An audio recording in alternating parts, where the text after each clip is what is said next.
श्री स्वामी समर्थ. स्वामी कृपा ज्योतिषमध्ये मी भास्कराचार्य मंजुषा जोशी आपलं हार्दिक स्वागत करते. आज आपण कन्या राशीच्या जातकांना फेब्रुवारी 2024 या महिन्यामध्ये शिक्षण योग, आरोग्य योग, वाहन वास्तू योग, संतती योग, विवाह योग या सर्व गोष्टींचं सुख कसं प्राप्त होणार आहे, कोणत्या बाबतीमध्ये काळजी घ्यायची आहे, या सर्व गोष्टींची इत्थंभूत माहिती घेण्यासाठी आज भेटलो आहोत.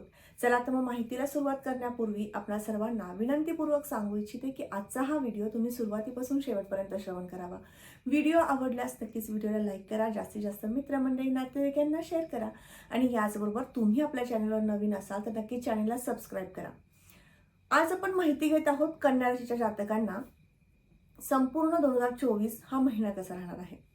सर्वात प्रथम व्यक्तिमत्वाच्या दृष्टीने विचार केला असता या महिन्यात लग्नस्थानाची स्थिती पाहणं गरजेचं ठरतं. कारण लग्नस्थानाच्या दृष्टीने विचार केला असता लग्नेश बुधदेव हे मकर राशीतनं पंचम स्थानातनं गोचर करत आहेत. 20 फेब्रुवारी नंतर ते कुंभ राशीतनं गोचर करण्यास सुरुवात करतील. अर्थात या महिन्यामध्ये 20 तारखेनंतर तुम्हाला तब्येतीचे प्रॉब्लेम्स होऊ शकतात, निर्माण होऊ शकतात, तब्येतीच्या तक्रारी निर्माण होऊ शकतात. त्या कोणत्या समजून घेऊयात. सर्वात प्रथम ॲलर्जीच्या तक्रारी येऊ शकतात, कारण बुधावरनं आपण त्वचा विकार पाहतो. त्यामुळे त्वचा विकार कुंभ राशीत बुध जेव्हा षष्ठ स्थानात जातील, त्रिक स्थानात जातील, त्यावेळेस उत्पन्न करून देऊ शकतील. किंवा किरकोळ प्रमाणामध्ये व्हायरल इन्फेक्शन होणं किंवा एखाद्या पदार्थाची ॲलर्जी होणं, एखादा पदार्थ पचण्यास जड जाणं. त्यामुळे विशेष आहारावरती पण नियंत्रण ठेवायचं आहे. या दरम्यान योग्य आहार, योग्य व्यायाम आणि झोप या गोष्टींची काळजी तुम्हाला नक्कीच 20 तारखेनंतर घ्यावीच लागणार आहे. स्थानाच्या दृष्टीने विचार केला असता धनेश शुक्रदेव हे चतुर्थ स्थानात गोचर करत आहेत. चतुर्थ स्थान हे सुखस्थान आहे. सुखोपयोगी वस्तू खरेदी करण्यासाठी किंवा गुंतवणुकीसाठी तुमचे विशेष योग घडून आणतील. पॉलिसी काढणं किंवा इतर काही ठिकाणी गुंतवणुकीचे योग आणतील. शेअर मार्केटमध्ये गुंतवणुकीचे योग आणतील. अशा पद्धतीने शुक्र महाराज विशेष कृपा करतील. 11 फेब्रुवारी नंतर मात्र ते पंचम स्थानात जातील. त्यामुळे तुमच्या वैयक्तिक दृष्टिकोनातून तुम्हाला एखाद्या शिक्षणामध्ये रस आहे, इंटरेस्ट आहे, ते शिक्षण घेण्याची इच्छा आहे, तर त्या इच्छापूर्तीसाठी विशेष तुम्हाला खर्च करायला लावतील किंवा इन्व्हेस्टमेंट करायला लावतील. स्थानावर आपण पराक्रम, परिश्रम पाहतो. तृतीयेश मंगळदेव मकर राशीत जाणार आहेत 5 फेब्रुवारीला. त्यामुळे विशेष तुम्हाला आनंद प्राप्त करून देणाऱ्या वार्ता करणे येतील. उत्साह वाढेल, कामाचा उरक वाढेल आणि याचबरोबर मंगळदेवांची कृपा झाल्यामुळे तुम्हाला स्वतःला काहीतरी करावं ही जिद्द, उमेद निर्माण होईल. काही दिवसांपासून तुमची मनस्थिती ही द्विधा आहे. कुठलंही काम करताना तुम्ही द्विधा मनस्थितीत न जात आहात. करू की नको यामध्ये खूप वेळ निघून चाललाय. तर या गोष्टीमध्ये स्थैर्य प्राप्त करून देण्यासाठी सुद्धा मंगळदेवांची विशेष कृपा तुम्हाला या महिन्यात होईल आणि एका निर्णयावर तुम्ही पोहोचू शकाल. याबरोबर चतुर्थ स्थानाकडे वळूया. चतुर्थ स्थान हे सुखस्थान आहे. सर्व प्रकारचे सुख आपण यावरनं पाहतो. विशेष तुम्हाला या महिन्यामध्ये सर्व प्रकारचे सुख मोठ्या प्रमाणात प्राप्त होतील. कुटुंबाची साथ सोबत सुद्धा तुम्हाला लाभणार आहे. वाहन वास्तू घेण्याचे योग येतील किंवा तुम्हाला पूर्वजच तुमची एखादी वास्तू असेल, त्या वास्तूमध्ये नकारात्मक ऊर्जा वाढलेली असेल तर ती सुद्धा क्षमवण्यासाठी या महिन्यामध्ये विशेष तुमच्याकडनं प्रयत्न होतील. आध्यात्मिक उपासना सुद्धा तुम्हाला या महिन्यात करण्याचे शुभ संकेत आहे. याबरोबरच पंचम स्थानाकडे वळूयात. शिक्षण, संतती, प्रेम, प्रणय या दृष्टीने विचार केला असता शिक्षणाच्यासाठी यामध्ये 1ली ते 10वीचा विद्यार्थी वर्ग जो आहे यांच्यासाठी कलेची आवड विशेष जोपासली जाणार आहे. खेळामध्ये विशेष इंटरेस्ट दाखवला जाणार आहे आणि याचबरोबर गणित विषयाला तुम्ही जास्तीत जास्त उत्साहाने सामोरे जाणार आहात. गणित विषय तुमच्यासाठी थोडासा नकोसा असतो, परंतु या महिन्यामध्ये विशेष तुम्ही गणित विषयाचा जास्तीत जास्त अभ्यासक होणार आहात. याबरोबरच इंजिनिअरिंग क्षेत्रामध्ये कार्यरत असणाऱ्या शिक्षण घेणाऱ्या विद्यार्थी वर्गाला, त्याचबरोबर विज्ञान क्षेत्रामध्ये अर्थात सायन्स साईडने शिक्षण घेणाऱ्या विद्यार्थी वर्गाला हा महिना विशेष लाभदायक म्हणता येईल. याचबरोबर तुम्हाला अभ्यासामध्ये जी एकाग्रता हवी आहे ती सुद्धा प्राप्त करून देण्यासाठी विशेष शनी महाराजांची कृपा होणार आहे. याबरोबरच षष्ठ स्थान हे अशुभ स्थान मानलं जातं आणि या स्थानामध्ये शनी महाराज गोचर करतायत. पंचमेश षष्ठ स्थानात गेल्यानंतर थोडेसे अशुभ परिणाम सुद्धा प्राप्त करून देतात. मग हे अशुभ परिणाम तुम्हाला या महिन्याच्या 13 तारखेनंतर जाणवू शकतात. अर्थात दुसऱ्या पंधरवड्यामध्ये तुम्हाला थोडासा अभ्यासामध्ये एकाग्रता कमी होणं, एकसंगता कमी होणं, आज केलाय उद्या केला नाही अशा काही गोष्टींमुळे, द्विधा मनस्थितीमुळे तुम्ही पुन्हा अभ्यासातनं मागे येणं असे काही अशुभ योग येतील, परंतु मोठ्या प्रमाणातील धोके नाहीत.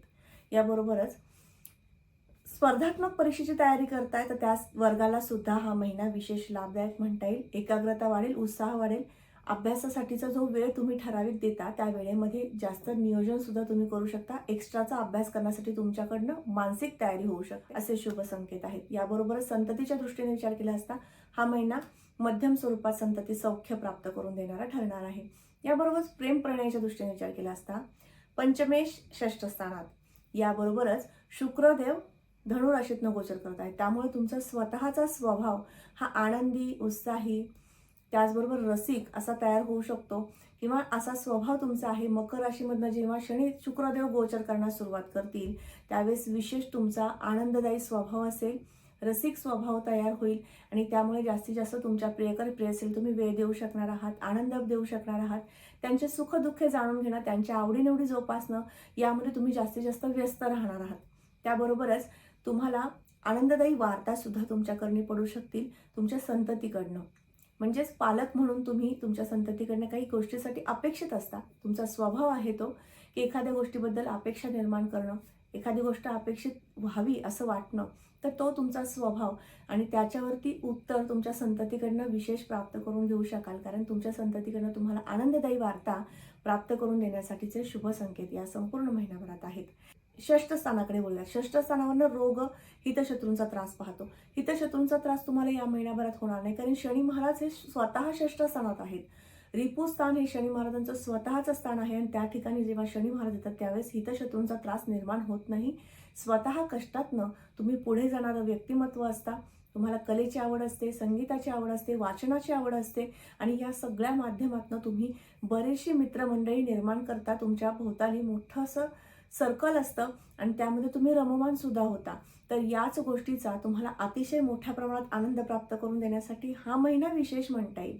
याबरोबरच रोगाच्या संदर्भात विचार केला तर या महिन्यामध्ये त्वचा विकार, ॲलर्जीच्या तक्रारी निर्माण होऊ शकतात.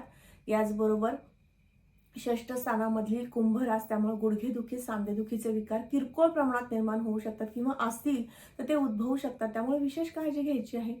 आरोग्याचा आणि आहारावरती नियंत्रण ठेवलं तर तुम्हाला हा महिना विशेष उत्तमच जाणार आहे. ती उपासना तुमच्या कुलदेवतेची करू शकता, तुमच्या गुरूंची करू शकता, नाही तर आपल्या सगळ्यांचे स्वामी समर्थ हे गुरु आहेतच त्यांची करू शकता. जास्तीत जास्त उपासनेकडे लक्ष द्या, म्हणजे नक्कीच तुम्हाला पुढील आयुष्यामधील प्रत्येक क्षण आनंदाचा जाण्यासाठी मदत होऊ शकेल. कर्मस्थानाचे अधिपती बुध महाराज, बुधदेव हे पंचम स्थानात गोचर करत आहेत, परंतु 20 तारखेनंतर ते षष्ठ स्थानात येतील. त्यामुळं तुमच्या कामाचा उरक वाढवा. 20 तारखेपर्यंत महत्त्वपूर्ण कार्याला यशस्वीरित्या पूर्ण करा. तोपर्यंत तुमचा व्यवसाय सुद्धा मोठा वृद्धिंगत झालेला दिसेल. कम्युनिकेशन क्षेत्रामध्ये किंवा इतर काही ठिकाणी कागद, कापड, संगणक क्षेत्र या क्षेत्रातील तुमचे काही उद्योग व्यवसाय असतील तर ते वृद्धिंगत झालेले दिसून येतील. 20 तारखेनंतर मात्र या व्यवसायामध्ये काही प्रमाणात, अल्प प्रमाणात अडचणी निर्माण होतील किंवा एखाद्या गोष्टीबद्दल चिंता, काळजी या गोष्टी वाढू शकतील. त्यामुळे 20 तारखेपर्यंत तुमच्या व्यवसायाकडे जास्तीत जास्त लक्ष द्या. कन्स्ट्रक्शन क्षेत्रामध्ये किंवा सिव्हिल इंजिनिअरिंग क्षेत्रामध्ये तुम्ही कार्यरत असाल, मेडिकल क्षेत्रात तुम्ही कार्यरत असाल, डॉक्टर असाल तुम्ही, तर तुम्हाला विशेष लाभदायक मंगळदेवांची स्थिती आहे. मंगळदेवांमुळे तुम्हाला धाडस वाढेल, डेअरिंग धडाडी ह्या गोष्टी वाढल्यामुळे आणि उत्साह वाढल्यामुळे तुमच्या कार्यक्षेत्रामध्ये नक्कीच याचा उल्लेखनीय असा लाभ प्राप्त करून घेण्यासाठी तुम्हाला मंगळदेवांची कृपा होणार आहे. याचबरोबर लाभस्थानाकडे वळूयात. आर्थिक आय, जर पैसा आपल्याकडे आला तर आपण तो सेव्हिंग करू शकतो, इन्व्हेस्टमेंट करू शकतो. म्हणजेच आर्थिक स्थान हे खूप महत्त्वाचं आहे प्रत्येकाच्या जीवनात. तर तुमच्या पत्रिकेनुसार, राशीपत्रिकेनुसार या महिन्यामध्ये तुम्हाला आर्थिक स्थिती कशी राहणार आहे हे पाहूयात.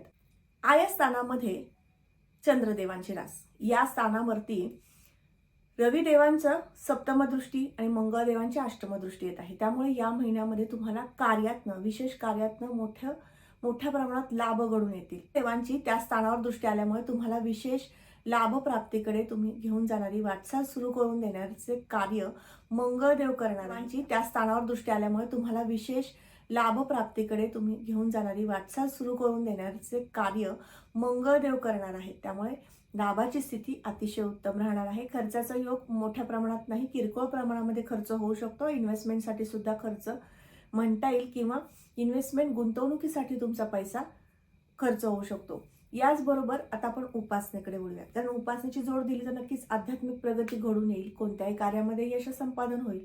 मग ती उपासना कोणती करायची, तर सगळ्यात महत्त्वाचं आपल्या गुरूंची उपासना करायची आहे. संपूर्ण महिनाभर मनबुद्धी स्थिर होण्यासाठी, चंचल स्वभाव कमी होण्यासाठी करायची आहे. याचबरोबर उत्साहवर्धन होणार आहे. म्हणजे मंगळदेवांची तुम्हाला विशेष उपासना करायची आहे. ती म्हणजे गणपती स्तोत्र वाचन करू शकता किंवा रीम भौमाय नमः हा जप करू शकता. या दोन्ही गोष्टींमुळे तुम्हाला नक्कीच आनंद प्राप्त होऊ शकतो. षष्ठ स्थानामध्ये शनी महाराज आहेत. शनी महाराजांची थोडीशी उपासना केली तर नक्कीच तुम्हाला आरोग्याच्या तक्रारी मोठ्या प्रमाणात येणार नाहीत. मग ती उपासना म्हणजे तुम्ही मारुती स्तोत्र वाचन करू शकता किंवा रीम शम शनेश्वराय नमः हा जप करू शकता रोज 108 वेळा.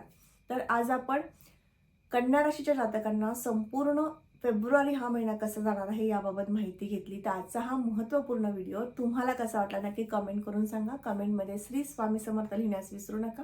स्वामींच्या नामस्मरणाचा आनंद घ्या. जास्तीत जास्त आध्यात्मिक प्रगती करण्याचा प्रयत्न करा. पुन्हा भेटूयात अशाच महत्त्वपूर्ण माहितीसोबत.